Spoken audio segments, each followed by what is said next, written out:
I've been playing Viktor since release, as some people have done, but I've only ever played Viktor deck. I've won quite a few Nexus Nights with this deck, and I've taken a few cards out, taken a few cards in. It's definitely gone through a lot of editing. If you want to give me your input, feel free to comment in the comment section of what you think you would change. So let's get into it. Viktor Legend, Viktor Champ Unit, Josh's very special Origin stamp Viktor. Don't check the prices on the market right now of that. So yeah, a quick run through of what Viktor does. You tap it for 1 mana and you summon a recruit. That's basically why you play Viktor. You get to spam a lot of things. I find it quite fun having your table full of recruits. I find it a bit of a meme when you're playing on half tables especially. So that's that. Summary of this Viktor: when a non-recruit unit dies, you get to play a recruit in your base. It's basically sacrificing stuff and you get free value out of it, so it's very useful to keep up with tempo if you're sacking a lot of things and putting your opponent behind. So that's the basis of it, and we'll leave this there. And then we'll start with our 2-drops. So I'm running 3 Soaring Scout, 1 Daring Porrow, and 1 Watchful Sentry. So this is probably when, oh well, let's end this video right now, this guy's shit. Well, I've done a lot of trial and error with these. 2-drops are very important for Viktor because it's usually your second turn play. If you're going first, you end up with 3 mana. If you have 2 2-drops in hand, you could even start with a 2-drop and then second turn 2-drop. So these are very important.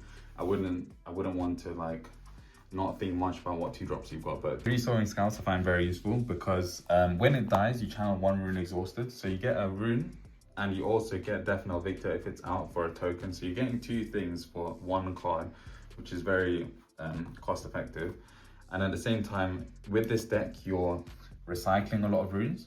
So you're going to lose a lot of tempo if you keep recycling. So you can recycle something with this at the same battlefield. And when this dies, you get the rune back.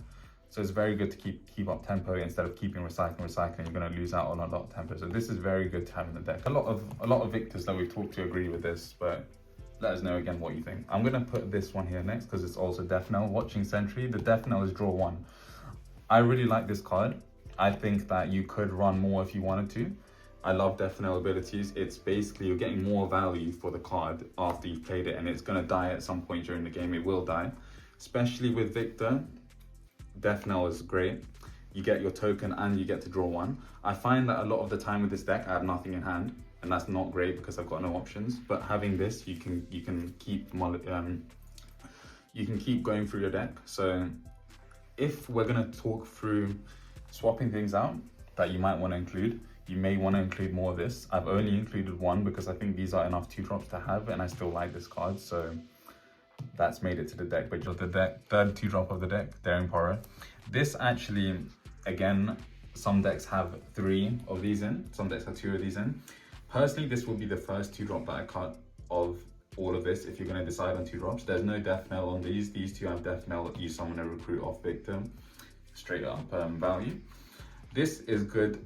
I'm going to talk about full matchups later on if you guys want all the combos and everything, but just this is good into Kai'Sa. A lot of people are playing Kai'Sa now. This is very quick tempo and it gains 3 on assault. So it's quick for conquering, quick for taking over battlefields with small units on the attack. So it is a good card. If you want to, if you have more Daring Porrows in your deck, I would take them out and go for the Watchful Sentry, to be honest. 1 is enough. If you're dealing with things, you might want to sideboard it for other decks, but I don't think there's too much to say with this card. It's just good on the attack. We're not really a fan of cutting utility in this deck, so in terms of 2-drops, this is what we've got. You don't need more than 5. You don't want to be turn 15, turn 20 drawing a 2-drop. You've lost the game. So just try and mulligan to a 2-drop to start with, I would say, so that you've got something to do early game. 5 is enough because you can always spawn a token or a recruit. It's not a problem. You've got the Viktor out. Don't worry if you can't do anything in your turn. Viktor always gives you that turn 1 guaranteed curve anyway. Yeah. So you don't even need these in your hand, but they are useful to have. So we're gonna go for some secret tech now. These are things that you don't usually see in a Viktor deck, and personally I love it a lot. We've got Blast Cone Fade. Now I've been to loads of tournaments, I've seen loads of Victors, and no one's running this. The last tournament I went to, there was someone running this, and it was very good. It just catches people off guard. People don't expect you to have this card. Half the people in the tournament's never even seen this card before, but I love it. The reason why I love it, again, it's a unit. When it dies, you get your death knell. Sorry, when it dies, you get your non-recruit from Viktor, and you get a token in your base. That's always good to have. So this is a 2-drop, but the reason why it's not included in there is I never play it as a 2-drop. I don't think I've ever played this card to my base as a 2-drop because of the cost on it. You need to recycle the blue. That just puts you so far behind. Unless you know that it's a really niche situation where you need to give a unit -2, go for it. It's like a mini watcher in a way. You've given a unit -2, you might want to go and push. At the same time, I always hide it. And the reason why I have a lot of hidden cards in this deck is I like seals a lot. We'll talk about that later, but I love seals. Usually you've got a bunch of seals up. You can always hide things for free. If you hide this for free, people again don't expect the hidden Blasting Blade. You know what they expect? They expect Hidden Blade all the time face down. You expect Hidden Blade whenever you're playing. Yeah. So don't expect you to pop this. Keep it there, -2, you hold. It dies, it's all good. You get a recruit in your base. So I love this card. I think it's a very underrated card at the moment, I would say. In terms of our 3-drops, we've got Faithful Manufactor ×3, and we've got Vanguard Captain ×3. So these 2 cards work very similar. They're very similar cards. They spawn tokens when you play them. When you play Faithful Manufactor, you get a token. That's it. But it's 3 for 2 might. Technically, you're getting the 3rd might off the recruit. I didn't used to like this card because I was like, why would you even play this card when you've got Vanguard Captain, which can give you 2 tokens? But there is some benefits. You don't need to recycle for this, so you're not losing tempo. You get the 2 and the 1 recruit, which is also 2 units instead of 1. Trifarian War Camp helps that out a lot. So that's good. Vanguard Captain, this is a must-have in your decks. I think you need 3 of these. A lot of decks have them, some decks don't, but I personally think you need 3, especially if you're running seals in your deck. This is very good. You don't need to recycle. Turn 2, I love playing turn 2, seal, float for the seal, and then Vanguard Captain.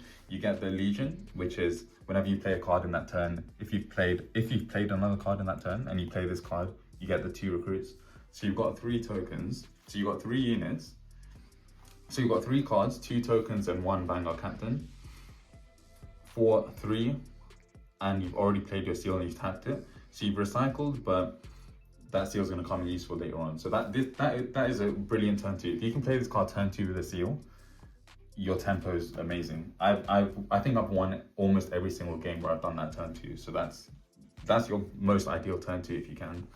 Yeah, I think this card, like in terms of playing on curve correctly, though, this card is a better card than this. Just because if you go second with Viktor, because obviously in number theory you're meant to go second and first 50% of the time, because of odds, etc. This is a better turn 1 card if you don't hit one of your seals. If you don't hit your seal, or you don't hit a 2-drop. For your first turn. Early game, this card is trash unless you have seal. If you have seal, play this card definitely. If you don't have seal, most likely you can't get the Legion effect early game. Even if you can, you're recycling this rune. Which puts you back in. It puts you back too much, yeah. So I wouldn't play this card unless you have the seal early, or unless it's a really niche situation.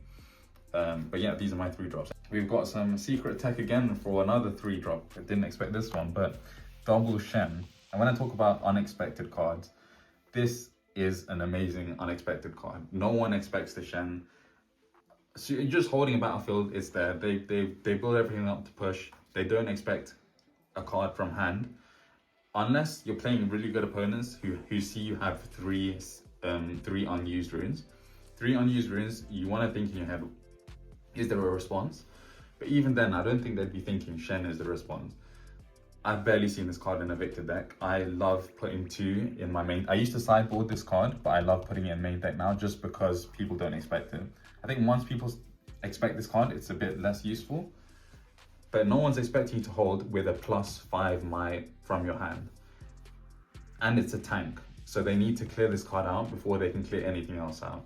I think if you can play this card and they don't expect it and you hold that battlefield and you get that point, it's hard to even clear it after that early game. What do you think? This card has too much text on it. Yeah, this card is too good. You know what card is good? It's got a full block out. Of That's you get right there. It's got reaction, it's got shield 2, and it's got tank. So all the damage has to be assigned here. So when you have just a recruit on, and someone pushes, for example, I push with 5 might, he just flashes it in with Shen, and it's 5 rather than you have to deal the damage to the Shen first. Yeah, for 5 might and you're 3, the 1 cost hurts a bit early game because you need to recycle. I wouldn't be playing this card early game. I'd be playing it more mid and late game. Especially if you got a seal out, don't worry, just do it, because you leave the seal untapped and play it. It's great. Then you have to think of a response for it, and you can hold that battlefield for a while because it's hard to deal with that 5 might. So definitely, I think this is an amazing card in this deck. Sealess clutch. Sealess clutch, yeah. But yeah, giving away my secret tech. So next we got 3 Sprite Mothers. I used to absolutely hate this card. I used to think this was dog doo-doo. But now I actually really love this card. I have 3 of them. The reason why is I think there was some confusion before when players started the game of whether this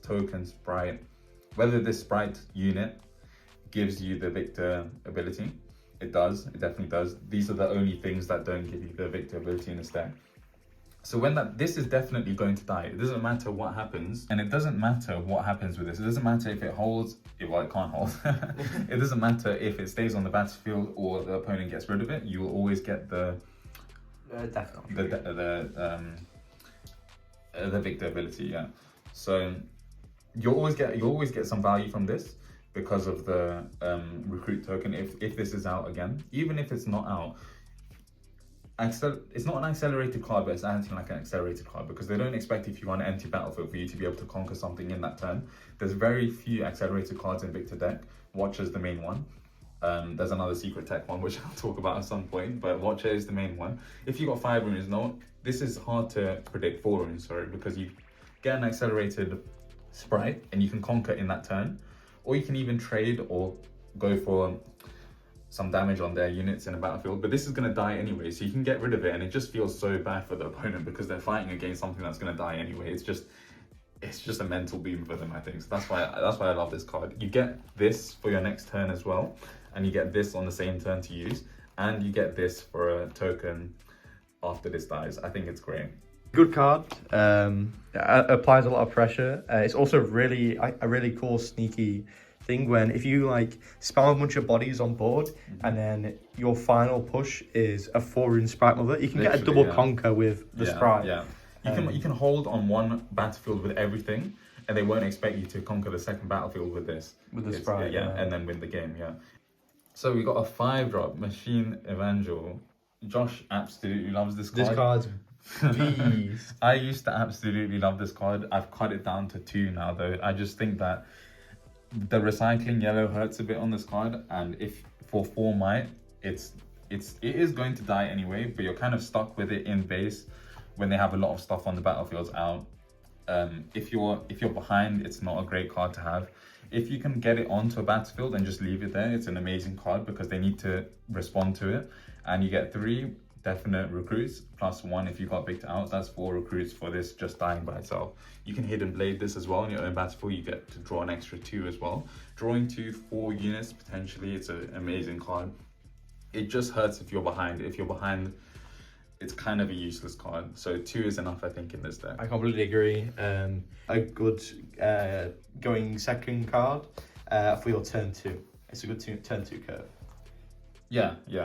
This hurts again, but if you've got a seal in hand, you can float and play that, and it's very good. But it just mental booms them when they see this after that dies. Even this after that dies. So yeah, that's a big, a good moment. But it can be hard sometimes to pull off. That's why there's only 2 in there. So that's that.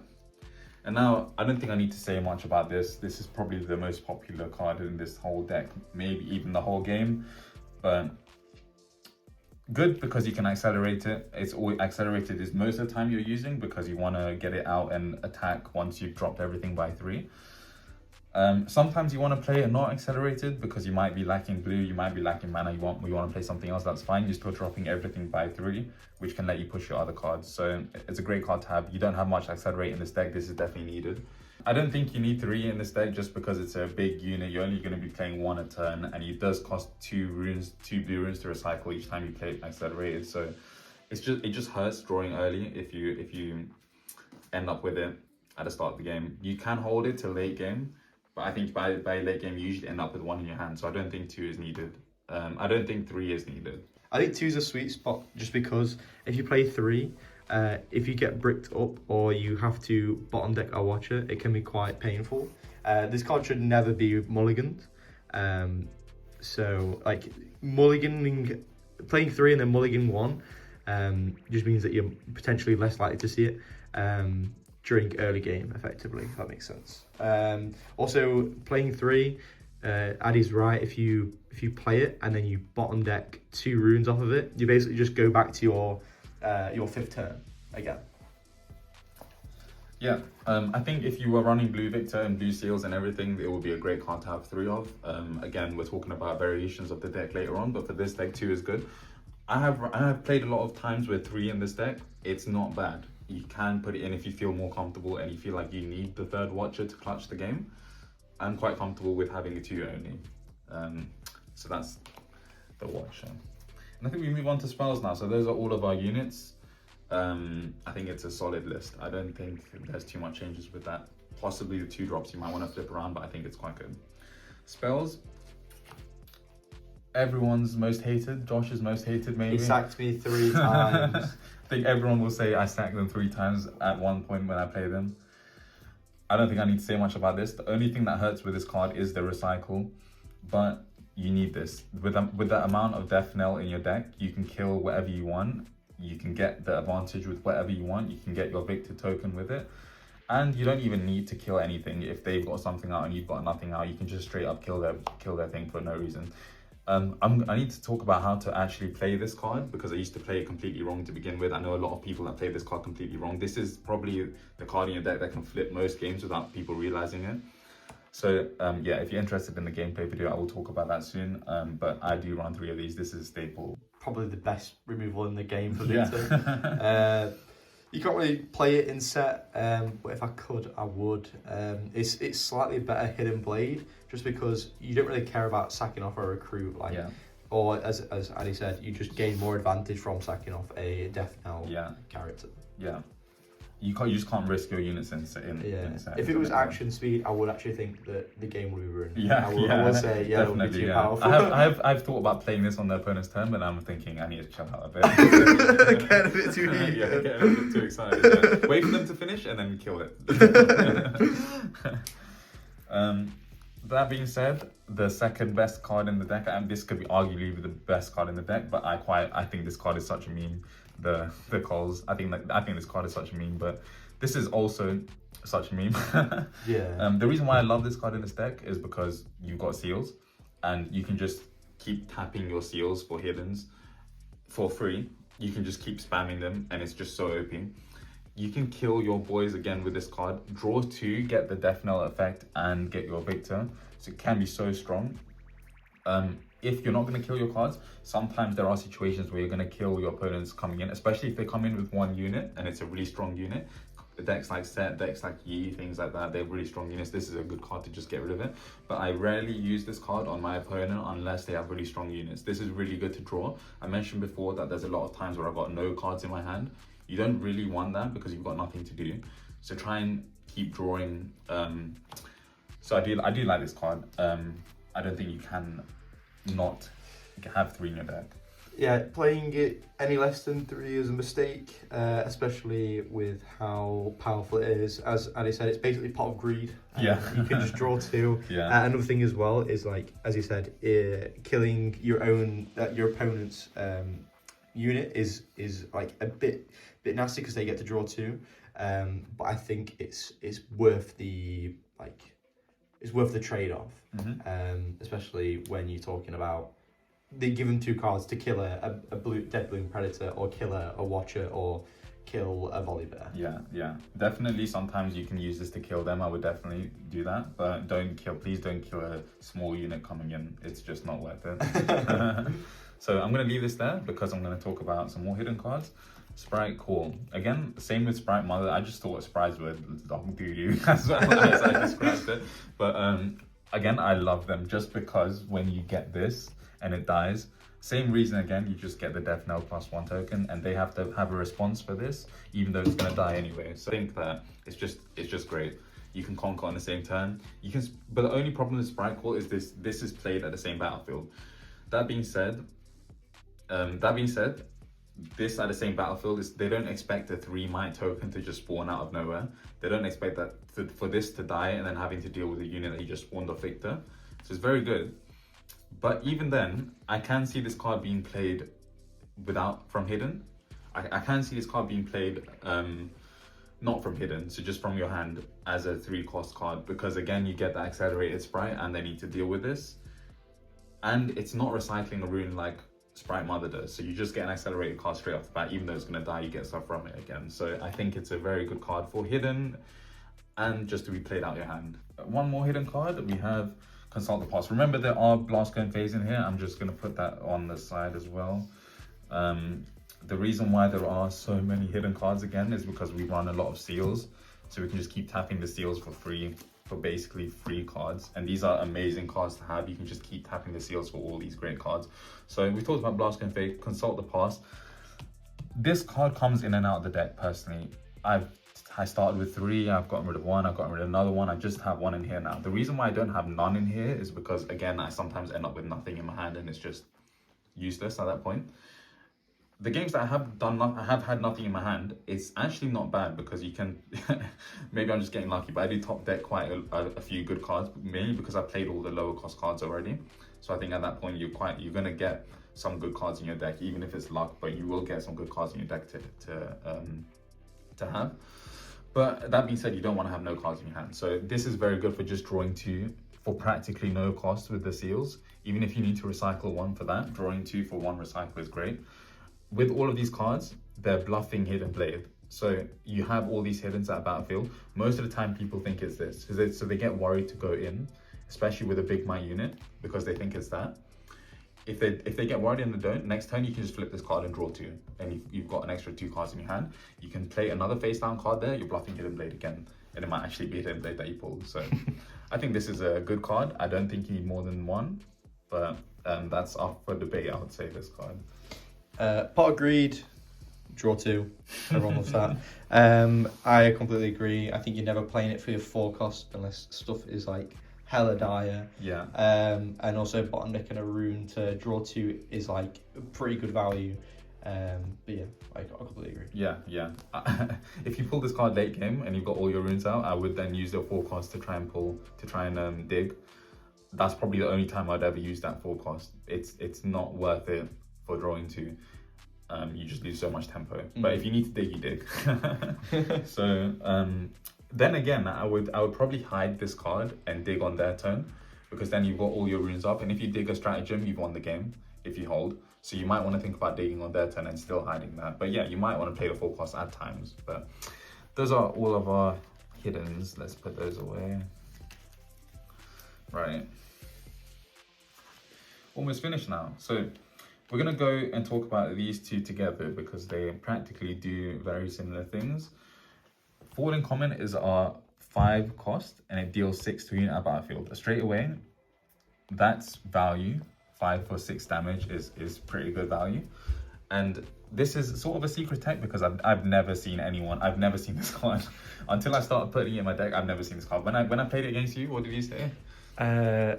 Falling Comet, ain't no way. When I played against someone else, I was like, is this a real card? Yeah, it's a real card. So it's more for the like unexpected play. Most of the time this is for, again, bigger decks like Set Yi, things that want to hold a lot. They don't expect you to just be hitting them with 6 for 5. They will expect the Singularity though, so just bear that in mind. At the same time, if you can play these, I really doubt you can play those 2 together, but there are times where you're late game and you've got all your runes out, You can play these two together. If you're against set, 1, 2, definitely dead. Even if they try to save it. So you've killed one thing. This can kill 2 things. 6 for 6 is not bad, but you're doing it twice, so it's a really good card. You could run more of this. This is a card that I would add more of, potentially. The recycling 2 blue hurts a lot. It hurts like a lot. If you wanna win con with a Watcher and you recycle 2 blue and you've got no blue left, that's the game. So I would only use this card if you're up on blues a fair bit. This is a good card just to have in general. You can add more of this. Personally, 1 is enough for me. You could substitute this in for another Singularity. You could swap this out for another Point Comet. It's up to you what you want to do, but I don't think more of these types of cards are good. So that's worked for me, having 1 of each. The way I see it is Falling Comet, the best part about it is it's an action. Yeah. So you can play it in your opponent's showdown, or in like a showdown as a surprise. So let's say I was playing set and I'd buff a unit up to reach 6 might to beat over the wall, and then if you just drop 5 might when pushing in, tap 5 seals when pushing in, it can catch your opponent off guard. I think Singularity is a better card overall. As Addy said, bottom decking 2 blue runes can set you back to your 4th rune turn if you play it turn 2 or turn 3. Also, you can play this turn 2 if you want to like give a good punish to stuff like a set brawler. That's good. Or you want to punish an early Leon. Like there's lots of punishes for the Falling Comet. Yeah. Whereas the Singularity, you have to wait at least turn 3. Yeah, I doubt you're playing this much on their turn, just because you'll need to leave all your 5 runes open, and it's a bit of a gamble, but it does have that action on it, so you can do it on their turn, and it can come in clutch sometimes. But yeah, turn 3. This is one like monkey brain turn. Yeah, activate this, pass. But whereas Falling Comet is deal 6, deal with an enemy, and then tap a Victor to gain more advantage. Yeah. So this can have more uses even, but this is doing it up to 2 units, so you can clear more with that than you can with this. But yeah, you guys can tell me what you think about these 2 cards. I think there'll be a lot of debate on that. One secret tech. I think this is a bit less secret now, but I love Imperial Decree. I think it's such a meme card. It's probably the biggest. Probably the biggest meme card of the whole deck. When you play this, everyone is like, I don't know, they get mental beamed when they see that card. I think they get more mental beamed when they see this card than even a Strategem, because they've never seen this card before, and then they read it and it's like, what am I looking at? Is that real? Yeah, I think it's a better Strategem.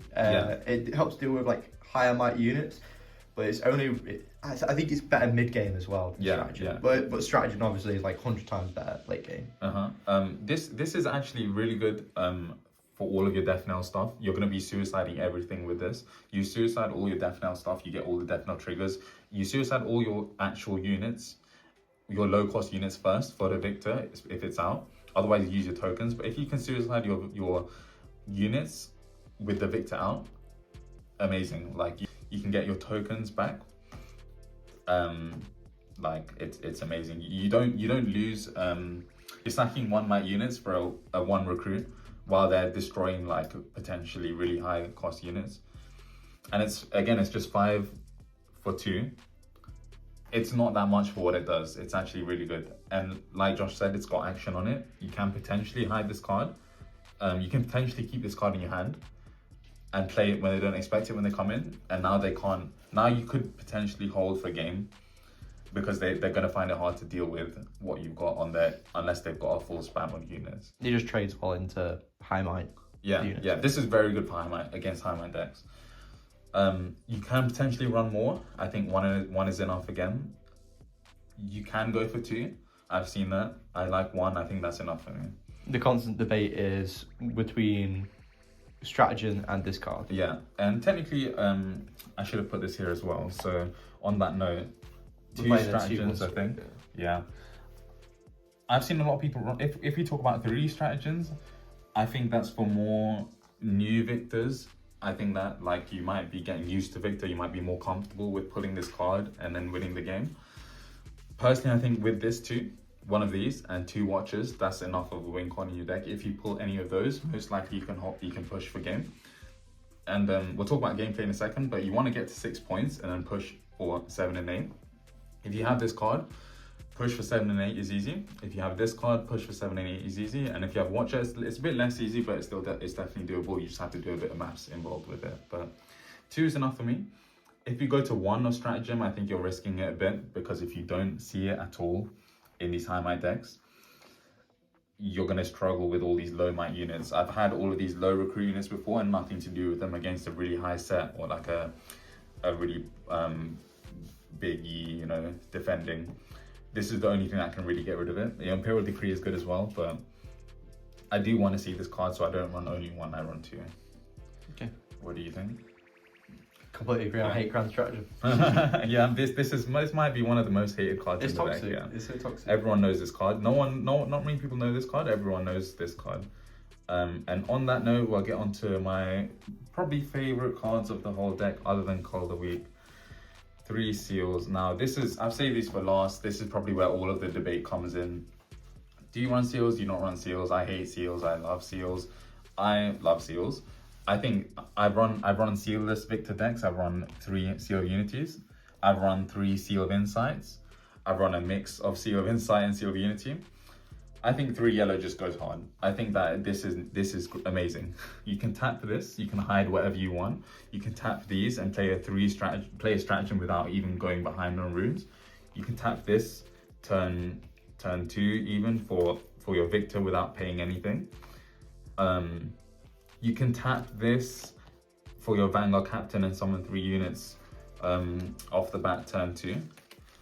And you can tap this and have your Shen out without paying the cost. It's just amazing. You have so much yellow cost in this deck, and with so much hidden, you need the 3 seals if you're going in this deck for the hiddens. And if you can get them out, it's good. I think there was a load of hype to begin with about gear, and everyone started sideboarding salvage and putting salvage in the deck. I don't really see much salvage anymore, just because there's barely any Aurora players at tournament now.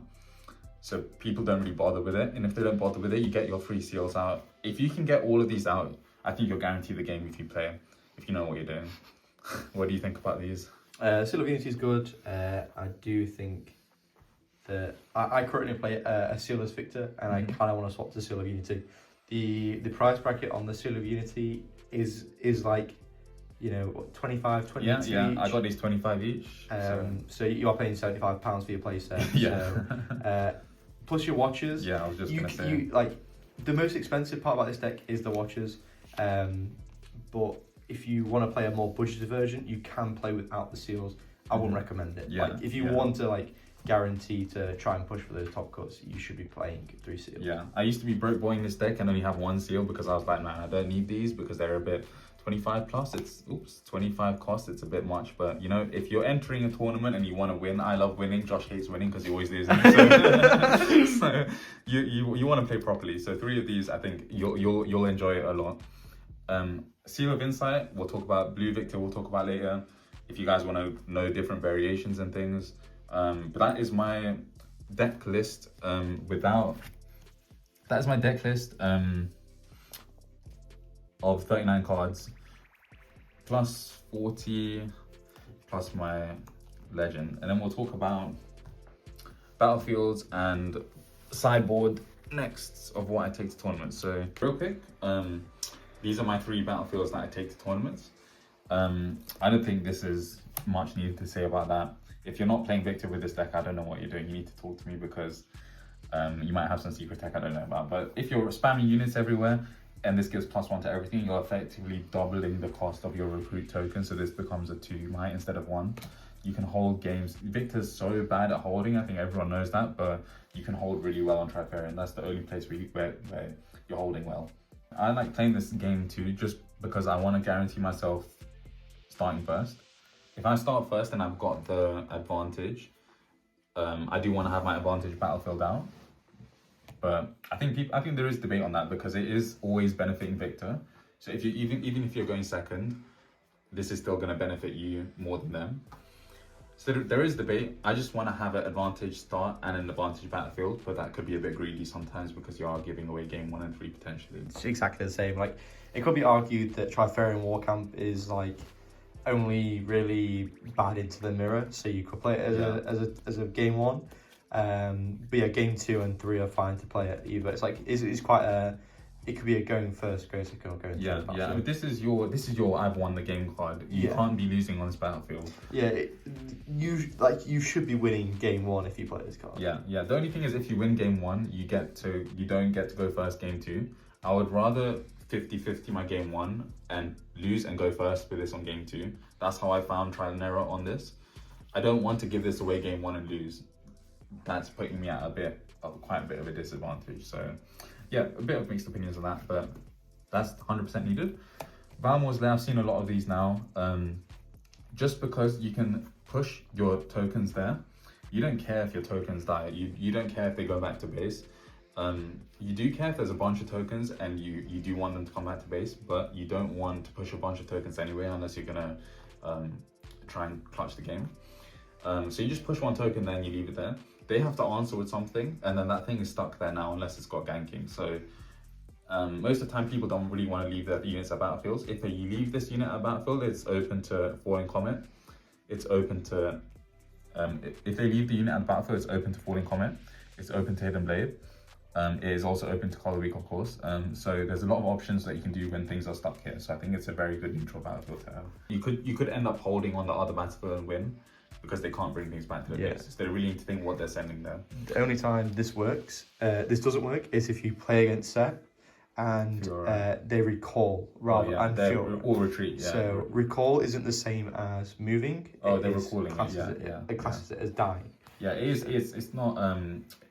Set kind of gets away with this card. Fiora's got ganking. He's got his legend ability with the recall. So yeah, it's. It doesn't help you too much, but at the same time, if they don't have a buff on it, it is stuck there. So it's good. And lastly, this is maybe a mixed opinion card. I've found with all of the battlefields that I've tried, I very much like this card. It is neutral again. Your opponent's going to benefit a bit off this card as well. But you get to pick up the top 2 cards of your deck and recycle whatever you want or keep them in any order. I like this card just because you're searching for specific things in this deck. You're searching for these. You're searching for these late game. And you're searching for that late game. Also searching for that late game. So if you're searching for things and your top deck... I've played this multiple times, conquered, and looked at the top 2 cards of my deck. And I've got 2 Soaring Scouts, or 1 Soaring Scout and 1 Seal. By the way, seeing these late game is a complete L. I hope you don't see this late game, but if you see any of these things, just get rid of it to recycle it. I've clutched out so many games where I've recycled complete trash and then pulled my Strategem off top deck. People think, oh, you top deck Strategem. No, because I've recycled so much trash that I don't need, and then I've top deck Strategem. So that's what we're getting with that. So it does benefit them a lot though. So you need to be careful when you play this. Usually it's my game 3 battlefield. So game 1, game 2, game 3. That's how I go about these. Anything to say about that one? I think Candlelit Sanctum has been played a lot more in like the Kaiser decks, mainly because they like to recycle through a lot as well. Yeah. But yeah, Viktor's like probably one of the better decks to take advantage of it. I've seen it appear in a lot of Riftbound like commentary. Yeah. I think as well you have a lot of draw potential, so you can look at what you're doing and then draw. Yeah, that's going back to the problem of the deck as well. Is like you always just throw your hand onto the board. So when you're not playing cards like where's he gone? Consult the Past. This helps you like filter through. Yeah, that's why you may want to run more of these. But again, this is my 3rd game battlefield. Most of the time, you're always doing a 2-0 anyway, so I don't see that. So, but yeah, it is. I like it. We'll talk about other options again in another video. But these are my 3 that I take to tournaments. And then very last bit: standard 7 yellow and standard 5 blue. Don't think there's much to say here. It's a yellow Viktor deck. We're running yellow seals. 7 is more than enough. 7 is good, but I wouldn't run more just because you need these 5 for your Watcher recycles, for your Sprite Mother recycles, and for your Singularity recycle. Anything else, please don't recycle these unless you have not many yellows open. If you don't have blues late game and you pull a Watcher, you're screwed. So try and keep as many of these, but I wouldn't keep more than 4. If you see 5, recycle 1. 4 is enough to have, because at the end of the day, if you don't have your seals out, you're going to need to recycle yellow for a lot of your cards. So the way I think about it is, if I see seals, start recycling these. Sorry, if I see seals, I start recycling these and keep your blues for later on. If I don't see seals, you need to recycle these anyway. So you're going to be left with these. But yeah, I think that's pretty standard 7-5. What do you think? 7-5 is pretty good. I know a lot of people play 6-6. Yeah. But I do like the 4-7 split. It's nice. 5-7. Yeah. 5-7 split. Yeah. I don't think 6-6 is too great, especially with how many yellow recycles there are on this deck. Sideboard, 8 cards. Just a quick one. We talked about Darren Paul already. Useful for Kaiser. Useful for pushing early game for 3. I talked about Imperial Decree. A lot of these you've seen already before, so we have mentioned them. I just have extras in my sideboard because I do like these cards, and sometimes I do swap them in for situations. But we will talk about different situations later on. But I would say just a quick run through. Kaiser, it's good. Good for high might decks, set E. Good in general if you struggle with having cards in your hand to draw 2. Good for big might decks again, set E. Good for smaller decks like mirror matches. This is very good in the mirror. This is very good in the mirror. People don't expect this card in the Viktor deck. Clears off the whole board, leaves 2 things. You can leave something nice out, and it just resets the board. It's very good into the mirror when they're stacking loads of stuff on the board. This is very good into RE. I've seen it do quite well because usually there's quite a lot of stuff on the battlefield and they just don't expect it, and especially when they're trying to attack onto you. Giving everything +1 at reaction speed as well. It's very nice to do for only 2 cost as well. This is like a bit of a secret tech card, you could say. People don't expect this as it's another hidden card. You just tap a seal for free. I don't think anyone ever expects this card to be here, but you can hold quite easily with this card if they push any one thing. You just play it and they get bounced back to base, and you score the whole point. So it's very good to have as like a bluff hidden blade and as a stun card in the deck that they don't expect. So yeah, I do like this card a lot. I just don't think it's good for the main deck, but if you wanted to meme it up a bit, put this in there. High might decks as well I would use this for. Yeah, I think Facebreaker is a very underrated card. I probably personally take out either the Consult the Past or Singularity to fit in another Facebreaker. Yeah. Just because Facebreaker is really good because you stun a recruit that's 1 cost, and then 1 might, and then you stun a 12 might cell. Yeah, you stun a Darius. Yeah. You stun.